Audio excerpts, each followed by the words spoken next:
Сәлеметсіңдер ме оқушылар? Біздің бүгінгі тақырыбымыз Қалибек Қуанышбаев атындағы Қазақ мемлекеттік академиялық музыкалық драма театры.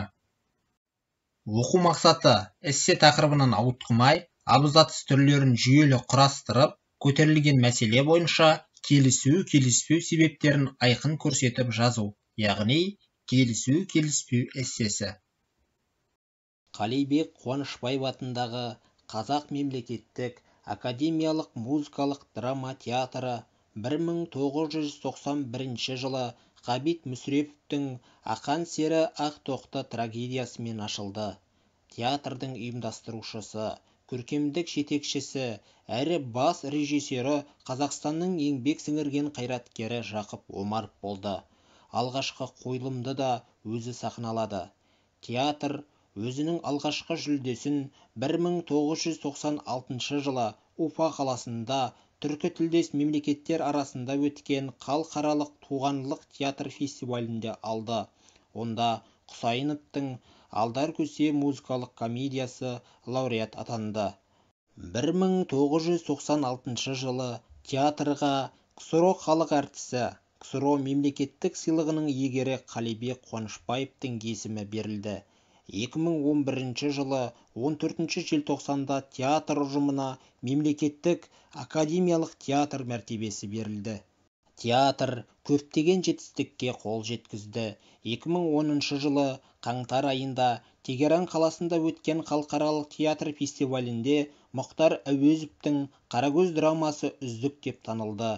2014 жылы 5-ші Орталық Азия мемлекеттерінің халықаралық театр фестивалінде Ануидің Жалын жұтқан жанына дарк драмасымен қатысып, бас жүлдені иеленді.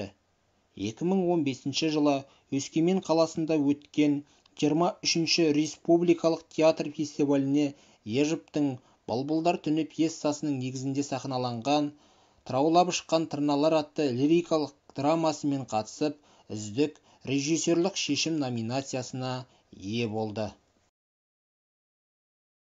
Бейнероликті тамашалап болсаңыздар, келесі сұраққа жауап беріңіздер.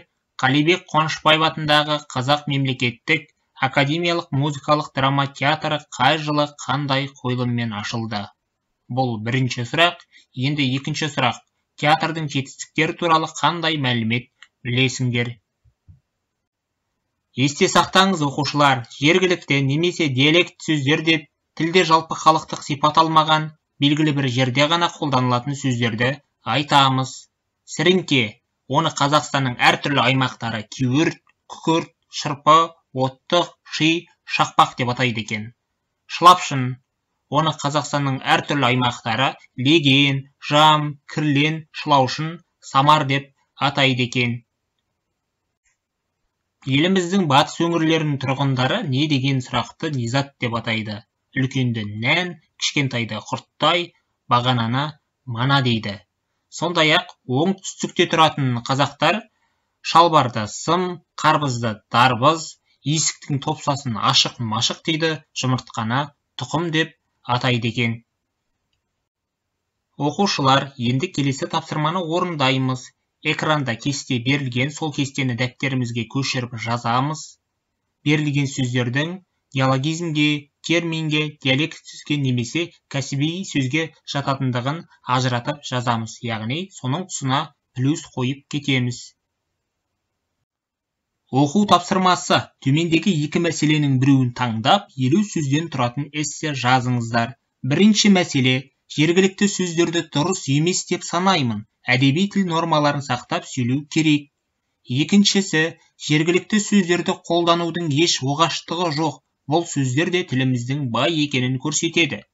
Сіздерге осы екі мәселе берілген, соның біреуін таңдап алып, ойыңызды қорытып, жалпы көлемі 50 сөзден тұратын эссе жазасыз.